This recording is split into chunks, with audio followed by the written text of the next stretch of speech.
And once again, welcome back here to the AM Drive in an NLL Thursday, of course, here live on 12 Ounce Sports. And we are presented by Fanatics. When you go to Mike and Aaron Drive and click that Fanatics logo, you can get the best in all the sports merchandise, including the NLL. Buffalo Bandits, get your gear, jump on the bandwagon today, but make sure you go to mikeandaarondrive.com and click that F first to do so. They have the best in NHL, NFL, NBA, all of it, including the NLL. And it helps us give you awesome guests like the one we have now, of course, color analyst for the Buffalo Bandits, Steve Bermel. And Steve, thank you so much for joining us once again. Your team's in the driver's seat right now. How are you guys feeling there up in Buffalo? First and foremost, thanks for having me. It was great chatting with you guys a few weeks ago, and it's even better now with the playoff picture. And I'll tell you what, everyone's breathing a little easier because a one-game elimination round is certainly stressful. Doesn't matter who you're playing against. So to be through that, although the work isn't done, it feels a little bit less pressured with the 2 out of 3 series coming up. I was going to ask you about that. I want to do that one first, actually, here, because you guys, like it's a single elimination, anything can happen. You guys want to ho-hum 10-5 against the Firewolves, but hey, Firewolves were just going to come into Buffalo Bandit land, which was electric, by the way, and lay down. So how did you guys do it, man? What happened? Well, I think for the best word I could use is that the Bandits kind of outlasted Albany. The 2 games that Buffalo played against Albany were certainly tight. The game in Buffalo was that weird game where all the goals were scored in one net, and Albany had a 7-0 run in the third to take an 8-6 lead, and then Buffalo put a 7-0 run together in the fourth to win 13-8. You would think Buffalo kind of won it running away, except they were losing after 3 quarters, and the game in Albany took overtime. It took some heroics from Kyle Buchanan. So it was nerve-wracking because we know what Doug Jamieson can do. You asked how they did it. I thought it was the best defensive performance that the Bandits put together. And it wasn't just Matt Vince stealing the show. They were able to take away Joey Resetarits and Ryan Benesh for the most part and really held them in check. And if you look at the speed and the physicality and the communication that the defense used on Saturday, it's certainly encouraging for the rest of the playoff run. But ultimately, that's how they did it. Defensively, you hold the Firewolves to 5 goals. Buffalo really only scored 8, 2 empty netters. But I think the best word is they outlasted them. 2-2 at the half. It felt like a heavyweight bout where they're not throwing a lot of punches, but they're picking their spots. And that's kind of how it felt between Buffalo and Albany. And they were able to outlast them down the stretch to hold on for a 10-5 win. You're right when you say hold on, because you said 8-5. I remember the score was like that, and then the 2 empty netters within like 30 seconds. So it looked good again, like the 13-8 game. But thankfully, you guys did hold them in check most of the night. Go ahead, Aaron. Let's talk about the opponent because the Toronto Rock are another team firing on all cylinders right now. And full disclosure, in the NLL rankings here on the AM Drive, they're Mike's top team. Oh, be quiet. I'm still rocking the Bandits right now, as I have pretty much all year for our NLL top 4s. But let's not sugarcoat it here. The Rock are fast, they're explosive, and they're coming off of a huge single elimination victory. I mean, the overtime, the walk-off, etc. And now they get a 2 out of 3 as well. Like, what do the Bandits really have to do to, let's say, cool off the Rock?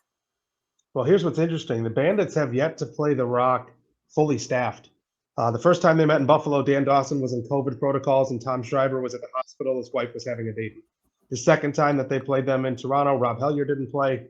And then Dan Dawson didn't play. And then when they played them again, Dan Dawson was on IR. The third time they played them, Rob Hellyer didn't play. So the Rock took 2 of 3 from Buffalo without having all their big guns in the lineup. So that is definitely concerning if you're Buffalo because you're playing their top team now. What I will say is if the defense is able to play as well as it did on Saturday in this series, they won't have that many issues because they had sticks to the hands of every shooter for Albany as soon as they got the ball. And if you can do that with Schreiber and Hellyer and with Dawson, if you can keep sticks on their hands, you're going to take away their offensive ability. But Toronto, I don't blame you for having them in the 1 spot, especially the way the Bandits finished down the stretch and the way Toronto played down the stretch. That being said, Toronto sure showed some vulnerability against Halifax because they had a huge lead and they could have walked it off easily, up 5-1 or whatever it was. They opened up a humongous lead and allowed the Thunderbirds to not only get all the way back in, but take it to overtime. So there is some vulnerabilities with Toronto for sure.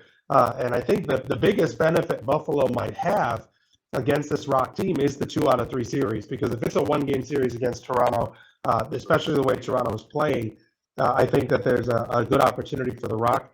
Also, I think it's worth noting that Dane Smith feels like Buffalo owes Toronto one. Based on how that regular season finale ended, Buffalo was winning until the fourth quarter and then absolutely got dominated by the Rock. So the Bandits feel a bit scorned.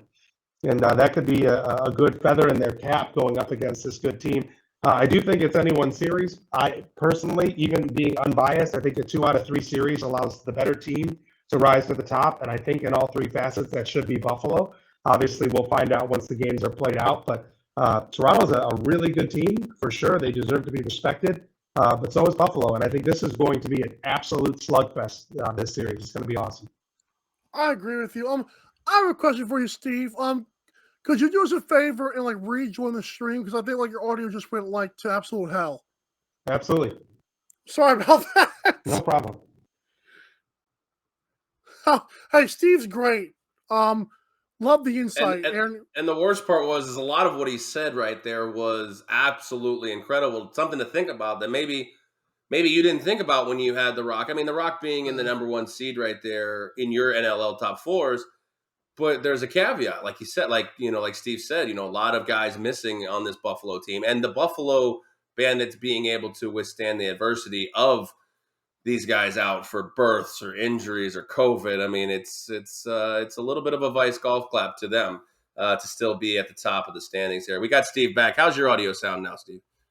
Check 1 2 3 3 2 1. Oh yeah, that's a beaut. That's a beaut. We were kind of recapping what you just said before you rejoined, because it was a little bit hard to get through with the audio cracking, but Sorry basically about that, no, it's not your fault at all. We were just trying to recap it for anybody who probably was listening and trying to get through that. But I mean, the Rock obviously are going to present a great challenge for the Bandits. Let's flip to the other side of the bracket here.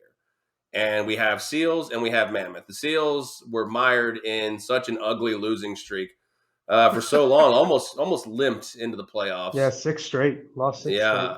And then the Mammoth, we've had a couple guys from the Mammoth here on the show, and we've kind of taken a little bit of a soft spot to them as well. So we have Seals versus Mammoth. Actually, we had some Seals guys on here as well, but got through the Roughnecks, got through the Wings. They're going to meet on the other side of the bracket here, the Seals and the Mammoth in a best of 3. So first, your perspective as who you think will advance. And maybe from a perspective, if the Bandits do advance against the Rock, who do you want to see? So don't yell at me for this, but when the playoffs started, I put my tongue in my cheek and said Philadelphia might have been the best team in the West. Nice. Philly played really well through the middle of the year. And other than playing Buffalo, they won like 4 out of 6 games with their 2 losses coming to Buffalo. So when they went out West, I really liked their chances. And obviously it came down to a 1-goal game against San Diego. I like San Diego, but they've been a bit of a Jekyll and Hyde team where they, as we mentioned, they lost 6 straight before finally winning their regular season finale. And then, they hold on to beat Philadelphia. I do like Colorado out West. I feel like they've been a more consistent team. I feel like their goaltending is a lot more solid with Dylan Ward. Chiliano played very well for the Seals last week, but he's been on and off. He's been much better at home, but he's been kind of on and off. And I do want to give the tip in goaltending to Dylan Ward. And we know how important goaltending is in the postseason. So I do feel like Colorado has a real chance to come out of the West. Obviously, the Seals have some players that can get it done, though. They have some. You can't forget their playoff experience with guys like Dane Doby. That is definitely valuable in the postseason. So selfishly, I might want the Seals to go through just because I want to go to San Diego. So that could just be me being not that I wouldn't go to Denver, don't get me wrong, but if I have the choice to go to Denver or San Diego, I would love to go to San Diego for game 2 of the finals. So kind of fingers crossed that it ends up being Buffalo and San Diego for no other reason than Steve wants to go to California. I can dig it. I'm all over that. What was San Diego place we told him? The Mexican taco place we heard about. Oh, yeah. Cooper Perkins, the play-by-play guy for the Seals. I'll have to place in the, he said, what did he say, in the Gaslight District? Where did he say it was, Mike? We're going to have to get back with Cooper. If you're heading to San Diego, you and Cooper meet up. He'll show you. He's a burrito connoisseur, a self-proclaimed burrito connoisseur. So we'll have to get that in action if it is indeed the Seals and the Bandits. What do you make of? Go ahead. I was going to say, who's the? I know we talk about a lot about home teams, and the more I thought about this, I'm like, I believe every last team left has insane home field advantage. Maybe every team in the NLL does. But for the only team that we don't have right here is the Rush. And just absolute amazing home fans. So I wonder which team of these four can go on the road. Is it Buffalo? Do you think is it the Rock? Who can go on the road and win a series and steal a game? Well, interestingly, some of Buffalo's losses came at home, like that game to New York. Like they lost to New York, they lost to Toronto. Those games were at home. They managed to go on the road and absolutely trounce Philadelphia. They kept it close with Colorado in their fourth game in 8 nights after traveling, across 4 time zones. They played well in Halifax. They played well in Rochester. So it sounds like I'm being biased, but I think the reality is that Buffalo's played really well on the road when I think it's something like 3 of their 4 losses were at home this year. So they have been some great road warriors, have the Bandits. Awesome. Yeah, it's going to be a dogfight. And I think, Mike, you nailed that on the head right there. I mean, you got 4 teams that can definitely, realistically take this cup. I mean, I just, it's crazy to think. And I don't know really where to go with our picks. We're going to do those after we're done chatting with Steve here. But I want to switch gears here for just a second. And if you paid attention to it and kind of your thoughts on it, with the Premier League lacrosse just had their draft. What did you make? What did you make of that and the show that they put on? And how does that? I know we talked a little bit about Premier League, the PLL with the last time we talked to you. But what are your observations and your thoughts on that draft that just occurred? Well, 2 exciting things for the PLL for me. One, their contract with ESPN. We've seen how well. Whoa! We lost the audio again. Do it again, Steve. Steve. Hey, rejoin one more time. I love this show. It's all good. I mean, it's still, things happen, technical difficulties happen, but continue, Steve. Continue. Yeah, go ahead. So sorry. All right, you got me? It's all good. Yeah, we got you. Goodness gracious. So just excited that they got the ESPN contract. ESPN has been so good for the National Lacrosse League to grow the game. I mean, you have a game coming up Friday on ESPNU. I mean, that's on cable television for the NLL.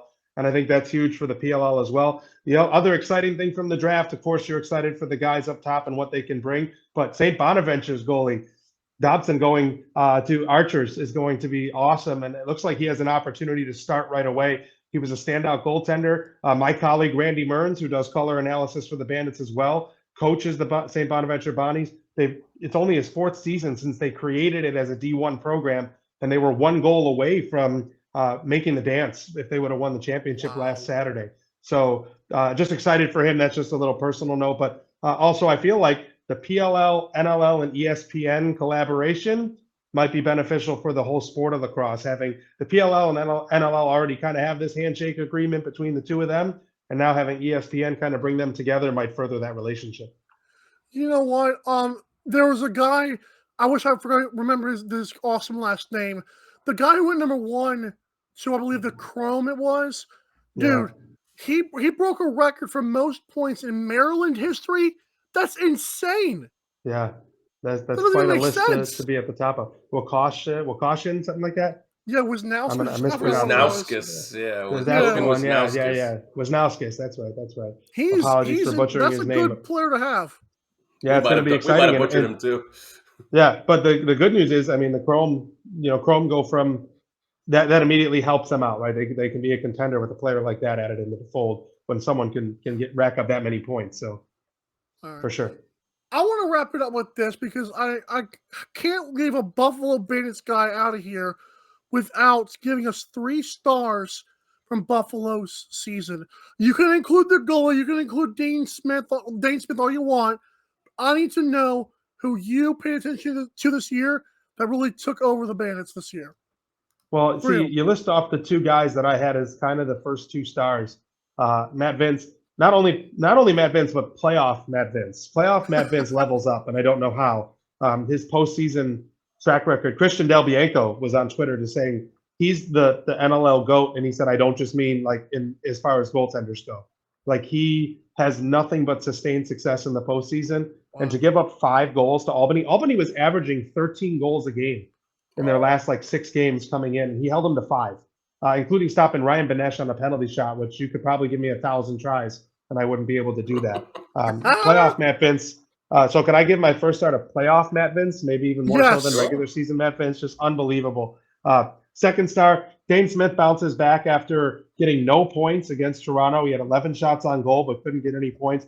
But he continues to be he's the spoon that stirs the drink, if you will. He's the straw that stirs the drink. I used the wrong reference there. Dane Smith has to be a star. Third star, maybe this is the one you guys were wondering where I would go. It has to be Steve Priolo.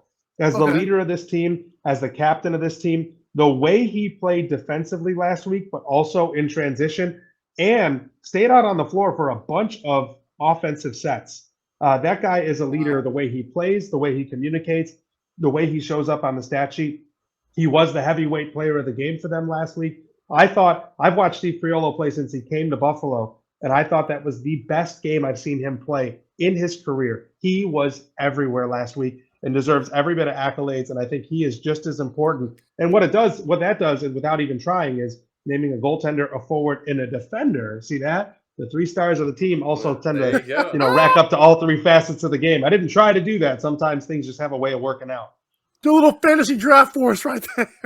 Yeah. I thought you were going to go with because I followed him after you put him on the map for me as I want to butcher this, Tehoka Nanticoke.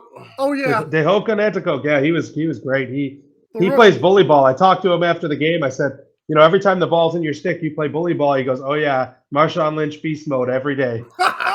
He's so much fun to watch. Fantastic. Love to hear it. Well, Steve, we appreciate all of the insight. And, with the Rush being out, I think I found my rooting interest. Even though we love the Mammoth, we love the Seals, we've got guys from all these.